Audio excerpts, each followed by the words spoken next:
políticos y la charla la había armado yo.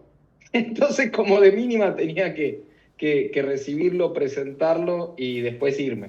Así que nada, les pido disculpas por eso. No había manera, no había manera de compatibilizar. Gracias ahí, don José María, por el favor. ¿Me están Bueno, escuchando no, bien o no estoy hay hablando problema. en... Sí, sí, Ah, sí, te sí. escuchamos bien, Mauricio. Ya estás nombrado anfitrión y está Alejandra Reynoso como coanfitriona. Bueno, que Bien, tengan una perfecto. excelente clase. Chau, Gracias. hasta luego. Gracias, José María. Bueno, gracias por estar ahí. Vamos a comenzar en minutos. ¿Cómo venimos con todo esto? Ahora voy a hablar un par de cosas de lo administrativo, porque la semana que viene, si no me equivoco, y creo que no me equivoco, tendríamos el examen, ¿sí? Estamos de acuerdo. Hoy vamos a terminar la última exposición de la primera parte. Nada, yo tengo todavía que reorganizar un poco la cursada por diferentes cosas que han ocurrido. Hay poca gente conectada, ¿es correcto? ¿O yo veo poca gente por estas locuras que tiene el... Hay 7 nada más. Hay 7, sí, pero somos muchos más, ¿o no, William? Sí, sí, yo entiendo que sí, somos más de 12, creo. Creo que Claro, somos bueno, 12. bien, bueno, hay poca participación hoy. Eh, A ver, ahí por delante, esto lo voy anticipando, no es urgente, ahora voy a hablar del examen, igual queda grabada la clase, mi sugerencia es que ustedes inviten a sus compañeros, si quieren, obviamente voluntariamente, a ver la clase para poder escuchar esta parte de cómo va a ser el examen. Eh, yo pensé en lo siguiente, todavía no tengo hecha la consigna, nos vamos a estar conectando en el horario de la cursada, ¿sí? Yo les voy a dar una consigna a resolver. Son todos adultos, por lo tanto van a usar el recurso que ustedes quieran, yo no me voy a quedar controlando. Probablemente sea una consigna tipo, entre comillas, ensayo, y al final, cuando la termine, nos vamos a desconectar y cuando terminen la consigna me la mandan por mail. Y yo les voy a ir contestando recibido para que ustedes se queden tranquilos. ¿Ok? Hace muchos años, en otra universidad, y en otra, incluso en otra, no la que vengo recién, yo tenía un director de... Yo recién empezaba, le voy a contar una anécdota, pues empecemos por acá. Yo recién empezaba en esto de dar clase. Ahí te dejo, William. Eh, y con toda la inexperiencia del caso, estábamos hablando de los exámenes, etcétera, y yo le decía, bueno, ¿y cómo podemos impedir que tal vez se copien, ¿no? Etcétera. Cosa en la que yo mucho no creía, pero que esa universidad insistía mucho. Y él en lo bajo me dijo, mirá, los alumnos vienen a aprender. Si necesitan usar algún recurso que tienen a disposición para recordar lo que tienen que aprender, está bien.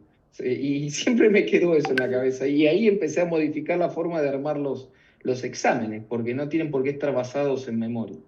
Así que probablemente insisto con esto y compártanlo después con los compañeros. Nos vamos a conectar en el horario correspondiente a la clase. Yo voy a dar una consigna.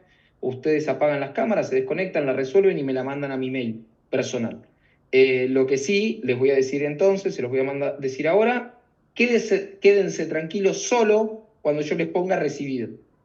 Si no les pongo recibido, porque algo pasó en el medio, vuélvanlo a mandar o etcétera, o me escriben un WhatsApp, lo que haga falta. Don Williams, usted quería hacer una pregunta. No, no, me equivoqué, profe, disculpe. Por eso bajé la mano Ah, ok, automáticamente. ok, bueno, perfecto, impecable. Déjenme abrir el PowerPoint, un segundo. Si tienen preguntas, dudas, comentarios, algo, este es un buen momento para aprovechar.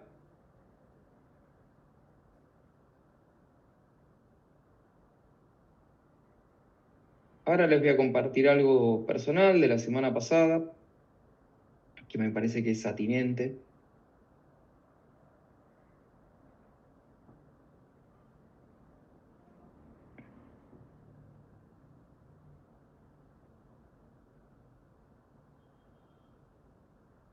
Bien, un segundo.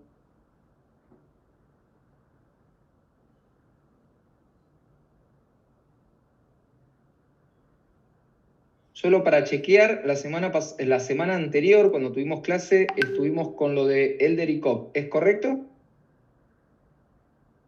Alguien que me diga sí, ¿no? ¿Sí? Bien, perfecto. Bueno, a ver, lo que les quería compartir de la semana pasada. Sí, Gabriel, adelante. No, hola, buenas noches. ¿Cómo le va, Levanté señor? temprano. Bueno, ahí en el comienzo de la clase estuve hablando de cómo va a ser el examen de la semana que viene y un poco de orden y etcétera. Tengan en cuenta también, segundo aviso parroquial antes de meternos con la clase, hay una etapa de esta materia en la que a mí me ha resultado bastante fructífero, sobre todo como preparatoria para el examen final, hacer lo que se llama aula revertida. ¿Han escuchado alguna vez la expresión? Sí, y creo que algo de eso. No, vos no, Mateo. A ver, esto el otro día también lo comentaba en otra universidad. Es bastante común en otros sistemas educativos que no son el nuestro, y cuando digo el nuestro lo voy a hacer extensivo incluso a los países limítrofes, pues estamos todos bastante cortados por la misma tijera, que sean clases expositivas, o lo pueden escuchar también como clases magistrales, que es básicamente yo hablo, ustedes escuchan. No se estudia en todos lugares así. Y de hecho a mí me sorprendió, no porque haya viajado mucho, pero las veces que pude viajar, que en otros países es bastante común esto que decía, lo del aula revertida, al punto que hay cursadas enteras, esto me lo contaba mi socio en la consultora, yo trabajo con un epistemólogo, él estudió en Alemania, y toda su cursada fueron clases revertidas. ¿Qué es? Les dan el programa, les dan la bibliografía, les hacen un encuadre de cómo viene la mano, diríamos acá, y después las clases las dan los alumnos, desde el día uno. Lo cual es muy raro, para nosotros es como muy raro. ¿Y cuál es la participación del docente? Varias. La corrección de la exposición, el linkeo de la exposición con el resto de la materia, alguna reflexión particular de su experiencia práctica que va más allá del texto, pero el texto lo prepara el alumno. Hay una parte de esta materia que es así, pero en grupos. Entonces, a lo que voy primero en la práctica es, somos 12, estaría bueno que piensen por lo menos 3 grupos de 4. ¿Sí? Ármenlos ustedes, no me hagan meter, ustedes son más grandes, a mí me pasa en otras universidades, me pasaba en una universidad que ya no estoy más, que eran todos chicos más chicos, que cuando planteaba algo así me decían, arme usted los grupos. No, armen ustedes los grupos, pues yo no sé quién tiene qué horario y quién se lleva bien con quién, y etc. Pero armen 3 grupos de 3, esto va a ser 3 grupos de 4. Y después vamos a dividir los textos y etcétera, ¿sí? ¿Por qué digo esto? Porque el examen final de esta materia es la preparación de una consigna más integral que tiene que ver con la aplicación práctica de todo lo que vimos y es expositiva en grupo. Entonces ya quedan armados los grupos para eso y ya medianamente se conocen y etcétera. Ha funcionado bastante bien. ¿Hasta acá alguna pregunta, etcétera? ¿Algo? ¿Estamos bien? Lo que les iba a compartir de mi experiencia personal, ustedes saben que la semana pasada yo no di clase, pedí a José María pasarla esa clase. Tenía una reunión de trabajo al cual tenía que acompañar a un cliente, eh, y sin entrar en demasiado detalle, que no puedo, les voy a compartir lo siguiente. Estuve sentado en una mesa de una persona muy importante de la política argentina, muy importante, pero muy importante, muy conocida y muy controversial, ¿no? Muy controversial.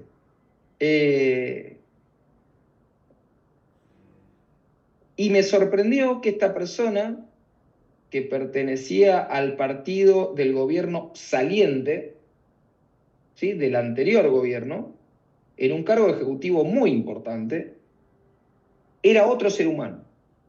Esto es lo que es la parte interesante, porque esta semana, y se los traigo por lo siguiente, esta semana cené con un gran amigo mío que no se dedica a la política, trabaja en el mundo empresarial. A él sí, porque nos conocemos hace 30 años y obviamente nos está grabando la clase y todas las cosas están pasando ahora. Le conté quién era y me dice, no te puedo creer que esa persona decía estas cosas. No puede ser, no puede ser. Y sí puede ser.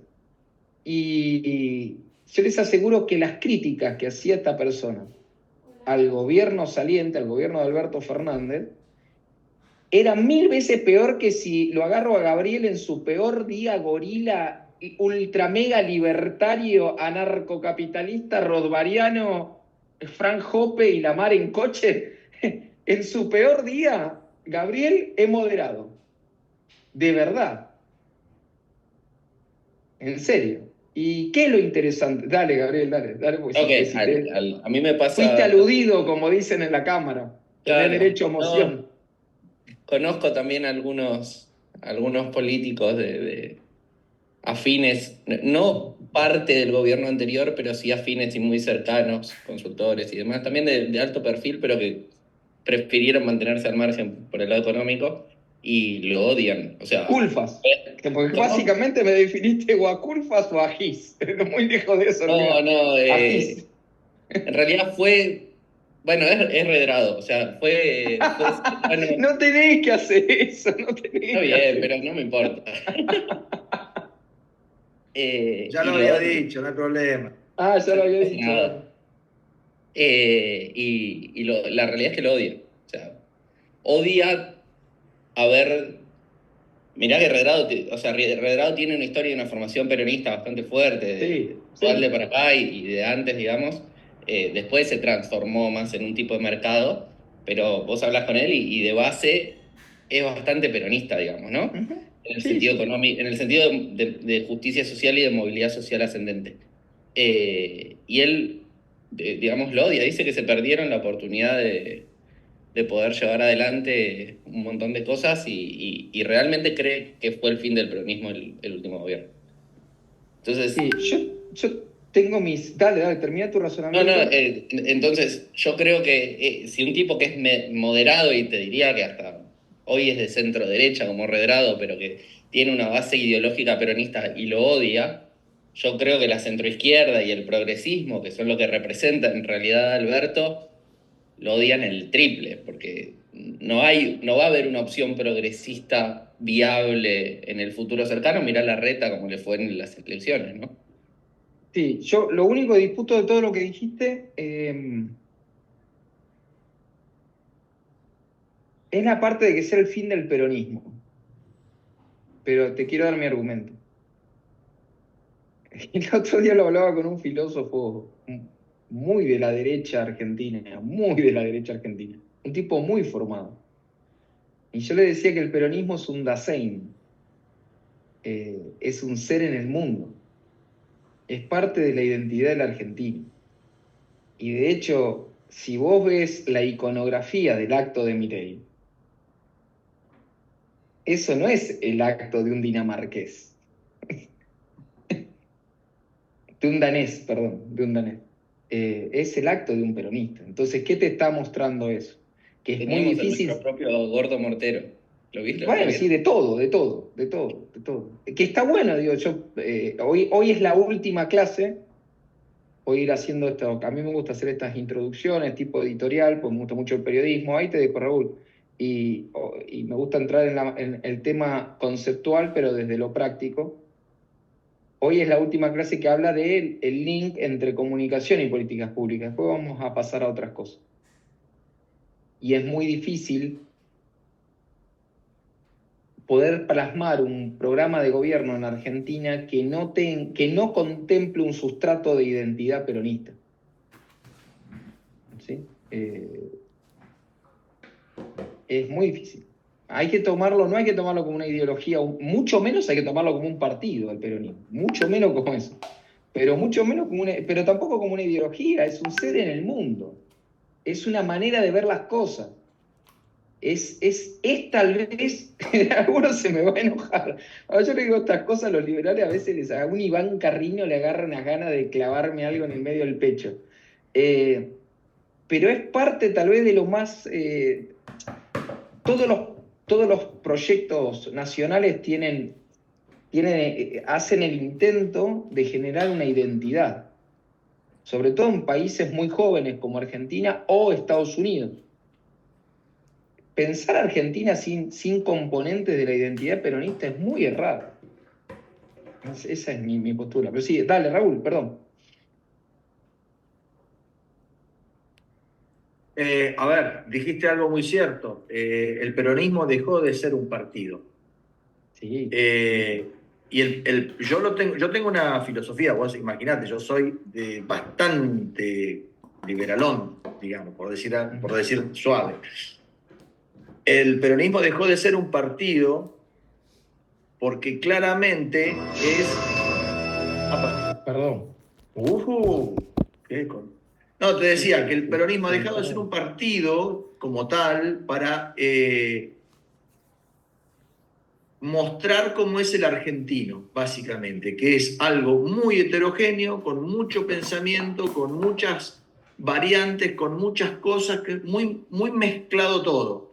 Y te lo da claramente lo que es el partido, lo que es, digamos, el paraguas justicialista, que tenés troscos de izquierda, de centro, de derecha, gorilones, la triple A, tenés todo. O sea, tiene un nombre eso, tiene un nombre en política, que son como digamos, un partido acarreador, digamos, que junta Se le todo. dice, técnicamente se le dice catch all o partido que junta todo, por traducirlo de alguna manera. Exactamente. Entonces, si vos juntás todo, de todas las identidades, claramente estás tirando con una escopeta, algo vas a agarrar. Y entonces por eso la identidad de la Argentina, y por eso dicen, y son todos peronistas. Y sí, ¿y qué querés que te diga? Porque en algún lado hay algo que te sirve, digamos, ¿no? No hay una Sí, pero yo pureza. Y diría, además se suben todos a ese caballo. a mí me gustaría, miren, en esta cena en particular que ocurrió acá en la capital, yo la verdad que sabía dónde iba, pero no sabía todo lo demás. Mi vida tiene mucho de eso. De bueno, hoy por ejemplo, a la mañana estuve, no sé, en Villa 20. Y no sé, yo cuando me levanté a las 8 de la mañana sabía que iba a terminar en la Villa 20. Es así. Sabía medianamente a dónde iba, sabía con quién nos íbamos a reunir, pero no sabía todo lo otro. La iconografía del lugar era interesante porque si estabas atento en pocos minutos te podías dar cuenta de cómo venían a mano. ¿Y por qué eso es posible? ¿Por qué vamos a pasar a algo técnico? ¿Por qué semiológicamente eso era posible? Porque la construcción de la identidad peronista es muy orgánica, orgánica en el sentido que funciona bien, es coherente, es algo muy difícil, es coherente, eso es algo muy atractivo cuando uno comunica. Yo no sé, por ejemplo, si la derecha a lo largo de sus exposiciones ha logrado coherencia, ¿no? Y yo creo que no. De hecho, tiene desafíos enormes. El peronismo, aun cuando se disputa poder hacia adentro, ahora Quintela peleándose con Cristina, es coherente. ¿Y qué es coherente? Que vos rápidamente te das cuenta que son peronistas, que hay algo. Y después alguien me puede decir, sí, pero el peronismo, el peronismo es esto y también es lo otro, y sí, pero es coherente, cuando comunica es coherente. Y hay algo más, que es muy difícil a veces cuando vos trabajás en comunicación política en Argentina. Es muy difícil no pisar la identidad peronista porque está muy enraizada con la identidad argentina, digo, hasta los colores. O sea, se han apropiado, traten de hacer esto, a mí me ha pasado más de una vez, traten de armar algo medianamente nacionalista y a los 2 minutos parece peronista. Entonces cuando empezás a tratar de decir, bueno, pero no quiero parecer peronista, porque mi cliente no es peronista, es nacionalista, ¿y por qué? Porque han comunicado bien. Y aquello de Perón, que es lo que cita Raúl de Fondo, aquello de Perón de, bueno, la vieja anécdota de Perón en esa entrevista bueno, pero están los radicales, y los peronistas somos todos, tiene que ver con eso, de que se han apropiado de la identidad argentina. Dale, Gabriel. Y ahí Sí, vamos a la clase. una precisión y una consulta, más que nada, ¿qué te parece? Porque yo sí creo que hay una identidad peronista construida a lo largo de los últimos 70 años, 70 80 años, que marca un perfil, y va más allá de la ideología política, sino marca un perfil un poquito más comprensivo, digamos, o sea, que abarca como más cuestiones. Pero sí creo que hay un nicho de progresismo y hay una centroizquierda que no es peronista de formación o de No, base, claro que no. Claro que no. que No, está claro que no. Y de hecho lo optando que el vos vas a peronismo. tener lo que vos vas a tener como ahora como reacción, o sea, primero abandonar de principio a fin la ilusión de que es el fin de la historia, ¿no? Porque eso no sirve nunca. Es algo que los liberales compramos no, siempre fui muy realista político y llegué a Fukuyama desde las relaciones internacionales, que es donde lo empecé a leer, y a mí me pareció una pelotudez atómica ese libro, ¿eh? Con todo el respeto del mundo, es negar la historia. Pero también el cristinismo en su momento, en el 2011, con Diana Conti diciendo Cristina Eterna, también cayó en el fin de la historia, y ojo con el liberalismo creyendo que es el fin de la historia. Dado lo anterior, yo veo muy difícil que la reacción a todo lo que estamos viendo no sea un peronismo de derecha despojado de progresismo. Es Claro. como que ellos están hacia adentro, y un poco de eso hablaba la conversación esa cena. Ellos hacia adentro están diciendo, bueno, nos comimos un entrismo que no somos nosotros. ¿Pero por qué? Porque sí hay una leve incoherencia o tensión en la identidad peronista al origen, que es la tensión entre Perón y Eva. Que cuando ellos están que cuando el peronismo tiene ganas de hablar hacia afuera, eso no te lo muestran y dicen Perón y Eva, pero hacia adentro sí saben quiénes son de Perón y quiénes son de Eva, porque Eva sí te abre toda una línea progresista, bla, bla, bla, aunque ella no, de progresista no tiene un carajo, pero en la iconografía te permite algo de eso. Y Perón quedó, es más, Perón en los últimos años fue como algo que lo esconden. A la que se besa Eva. Yo creo que va a haber una reivindicación de Perón. Perón.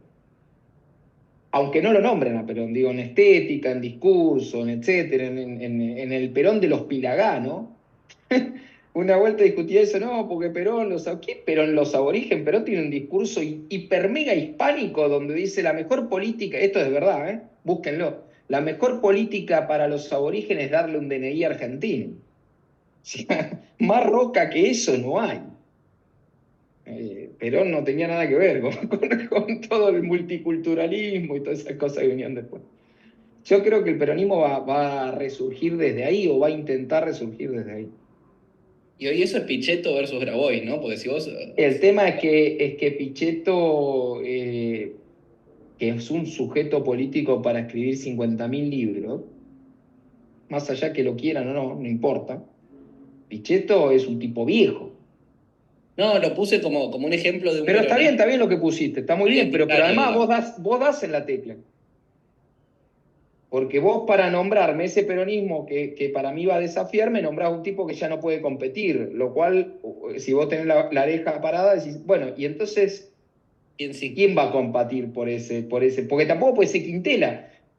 Con todo el amor del mundo, atrasa 1.400.000 años Quintela. Yo creo que sale Perón de la tumba y dice, flaco, inteligencia artificial. O sea, no. Pero Quintela quiere volver a la Constitución del 49, tampoco es posible eso. Hay algo y hay una vacancia súper interesante, súper interesante. No puede ser Infran, no puede ser, o sea, no puede ser Cano, no puede ser ninguno de todos esos que por ahí representan. Bueno, hay por ahí uno que no lo están nombrando, que quedó medio golpeado. Me digas Kicillof. No, para nada, no. No, porque el propio peronismo no cree que Kicillof tenga independencia política. Kicillof, ¿Cómo ¿se se acuerdan llamaba la primera? el gobernador de San Juan? Claro, Uñac, bien señor, gol, Uñac. exacto. Bien, es Me el parece que iba a va por nombrar. ahí. Muy atento, don Raúl, muy atento. Yo coincido con usted, Uñac es la carta que está dando vueltas y vueltas y vueltas. Sí, Pero quedó Era- pero estropeado mal. Sí, Muy pero vos no estropeado. perdés, el poder no se pierde en la justicia. No, pero quedó estropeado, no sé, para adentro los cuadros, cómo recompone las voluntades para que lo lleven hacia arriba, ¿viste? Yo Sí, creo que tiene la que desgracia del generarse peronismo es el kirchnerismo. Bueno, es la pelea que está planteando. Es la pelea que está planteando ahora Quintela. Tal vez Quintela lo que plantea es el fin del kirchnerismo para que después la figura de la elección no sea Quintela, sea otro. ¿Sabés qué pasa con el kirchnerismo más allá de su alineación política centro-izquierda izquierdosa? porque Néstor no era de izquierda ni de pedo, pero sí se basó en la izquierda para darle Sí, legitimidad. manto ideológico, sí. Exactamente, él se basó en eso para darle legitimidad social. El problema del kirchnerismo o el kirchnerato es que los manchó absolutamente de bosta a todos los peronistas. Entonces los meten a todos como todo chorros, todo corrupto, todo desastroso. Sí, y algo peor que el peronismo no perdona, que es algo que pierde elección. Es Además, peor que el ser corrupto y todo lo otro. Cristina perdió muchas elecciones, la gente no se acuerda de eso. muchas. Perdió muchas. En la provincia de Buenos Aires perdió contra Esteban Bull. O sea, Unidad Ciudadana, sí. bueno, gente, vamos a la clase de hoy. Les quería contar un poco y compartirles un poco de la cena de eso, porque no pude estar acá, no pude estar en la clase.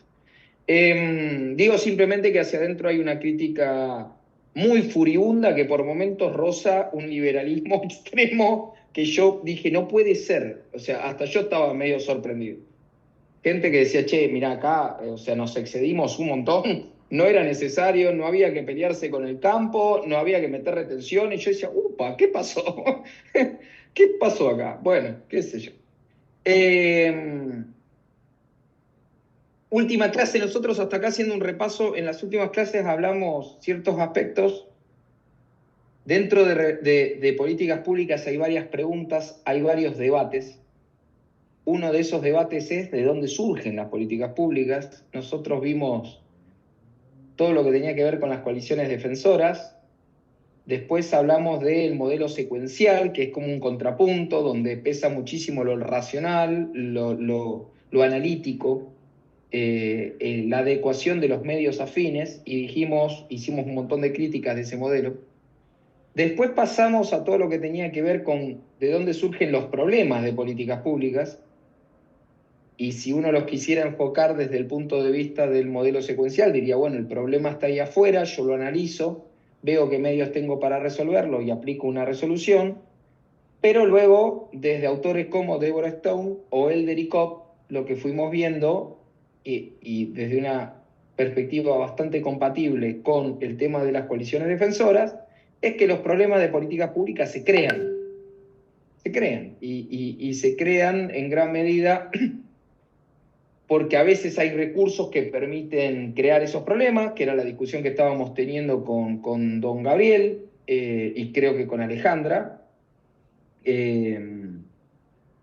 Se crean porque los marcos teóricos que están o las visiones del mundo que están en las cabezas de los políticos hacen que ciertas cosas se puedan problematizar y no.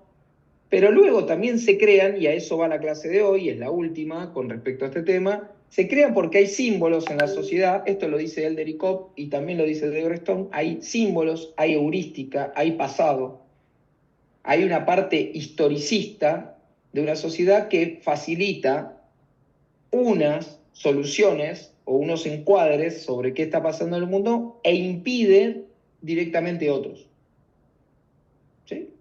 Y durante muchos años en Argentina, y yo creo que aún sigue vigente esta afirmación, hay ciertos encuadres para resolver problemas en Argentina que están como prohibidos. Algo de eso traía Agustín también con todo este tema de los incendios y qué habría que hacer con los bosques y etcétera. Y que la conclusión que estábamos sacando es, bueno, si alguien plantease esto sería un escándalo. No se podría plantear por mucho más, por muy efectivo que esto sea o por muy común que sea, tal vez en otras latitudes. Algo de eso está muy vigente ahora, está pasando con el tema Malvinas. Muy vigente. ¿No? Sí, ¿qué tengo que hacer? ¿Lo mismo que se hizo estos 50 años o tengo que hacer una aproximación diferente? Y ahí estamos, entre uno que te dice, bueno, Cancillería está entregando las Malvinas y otro que te dice, bueno, no, estamos siguiendo un mecanismo medianamente racional como pasó en Mauricio, que es esta isla que acaban de entregar los ingleses, lo que sea. Ahora, la pregunta que vamos a resolver hoy y la vamos a plantear desde el punto de vista de la comunicación es qué pasa de fondo, por lo cual ciertas cosas que podrían ser muy racionales no se pueden ni siquiera plantear. Y dado lo anterior, vamos a convertir esa pregunta en algo práctico. ¿Y cómo planteo? Como un planteo que es muy averso al sentido común imperante. ¿ok? Y eso lo vamos a hacer, y acá voy a ir entrando al texto, lo vamos a hacer a través de una autora que es muy leída en distintas disciplinas, que es Noel Neumann, que algunos de ustedes la habrán sentido nombrar, ahora la voy a situar un poco en la historia, y a algunos otros no, ¿sí? Hay una serie de autores, yo trabajo generalmente 4, hay muchos más, que tratan de explicar qué ocurrió en la Alemania nazi desde distintas preguntas. ¿Por qué tanta gente obedeció, por ejemplo? Esa es una pregunta que tratan de contestar Solomon Asch y Stanley Milgram, con 2 experimentos que tal vez vieron, o de hecho creo que algunos estuvimos conversando. También trata de contestarlo más actualmente Philip Zimbardo, que es bastante conocido por el trabajo que hizo en la Universidad de Stanford, que derivó en más de una película. ¿Vieron ese experimento donde agarran un grupo de alumnos y dividen entre carceleros y presos? Que es un hecho real, ocurrió en el año 75, 76 en Stanford. Bueno, ese Se llama el experimento... efecto Lucifer, ¿no era? El de Philip ¿Cómo? Zimbardo. Te escuché mal, Mateo. Perdón, ese es el efecto Lucifer de Philip Zimbardo, ¿no? Ese experimento lo hizo Philip Zimbardo, sí. Sí, correcto. Y él ahí es como que termina fundando algo que hoy en día se conoce como psicología situacionista, que tiene como principio elemental que es el ambiente el que hace, el que moldea en gran medida el comportamiento del ser humano, por decirlo a grandes rasgos y de una manera muy bruta, pero eso es un poco la conclusión de fondo. Como antecedente de eso, uno de estos autores es Noel Neumann, que es una autora que viene de la biología, pero que luego termina trabajando en aspectos que afectan a la sociología, la antropología, la comunicación y la psicología. ¿Ok? Y nosotros hoy vamos a hacer una adecuación de algunas conclusiones de ella a el tema de políticas públicas. ¿Ok? Y a eso vamos. Esto lo vamos a saltear, vamos a ir directamente. No le dé mucha bola a la filmina, son nada más que recordatorios míos para tratar de seguir un orden. Noel Neumann parte de una observación, esta es una manera, me voy a ir para adelante, en algún momento ustedes van a hacer una tesis, una buena manera de empezar una tesis es haciéndose una pregunta genuina, no tratando, esto se lo digo a todos los alumnos, sobre todo de SEAD, no tratando de probar un punto, sino haciéndose una pregunta. No, dice, yo quiero decir que las instituciones favorecen el capitalismo. Sí, ya sé, todos los años pasa lo mismo. Pero no eso, digo, una pregunta genuina, y ella parte de una pregunta genuina. Ella estaba leyendo unos estudios de una persona que se llama Allport, que es una persona muy conocida, es un autor muy conocido en el mundo de las encuestas, es parte de la vanguardia del mundo de las encuestas, de los relevamientos de opinión, etc. Todo eso viene del mundo gringo, ¿sí? Cada vez que lean algo de eso, eso tiene su origen en lo gringo, que tratan de captar la realidad desde la empiria, ¿no? Es un enfoque diferente, muy influidos por un autor como Hume, que calculo que acá en SEAD se lo deben haber dado hasta en la sopa. Entonces, a eso voy, como para hacer un puente con eso. Y Allport tenía un estudio muy interesante. ¿Vieron ese capítulo de Los Simpsons de Don Barredora? Don Barredora, ¿quién yo soy? Bueno, Allport se pregunta, che, ¿por qué en algunos lugares de Estados Unidos cuando nieva, la gente se apura muchísimo en sacar la nieve de la puerta? Porque hay como... No es como en Argentina, digamos, que uno esperaría que venga el Estado. Ahí es como se autogestiona. Y en otros lugares no. Hay gente que no saca la nieve. Que explica que algunos se apuren a sacar la nieve y otros no. La dejen ahí. Así arranca un poco el chiste. Allport saca algunas conclusiones. Noel Neumann lee ese estudio, no lo voy a espolear. Y dice, che, esto va más allá de la nieve. Hay algún efecto ahí. Ella también empieza a estudiar muchísimo a Stanley Milgram. Stanley Milgram es conocido por ese experimento. ¿Vieron que hay una persona adentro de una sala y hay otro afuera que le aplica corriente cuando se equivoca. ¿Lo vieron alguna vez? Si no, búsquenlo después en YouTube, experimento de Milgram. Milgram lo que trataba de probar es que la gente expuesta a ciertas condiciones, vuelvo a lo mismo de Philip Zimbardo, obedece, aún al punto de hacerle un daño gigante al otro. ¿Y qué es lo que explica que obedezca? Que haya una autoridad presente. Fabuloso. Para un liberal estas cosas son raras, porque los liberales tienden a pensar distinto. Ahí hay una cosa psicológica interesante sobre la identidad. Sí, adelante, Paulina. Sí, tomo agua. Sí, buenas tardes. Respecto a esto, hace muchos años había leído un libro que se llama, que tiene que ver con el Holocausto, Obediencia a órdenes criminales. Y Okay. relata esto, personas que bajo su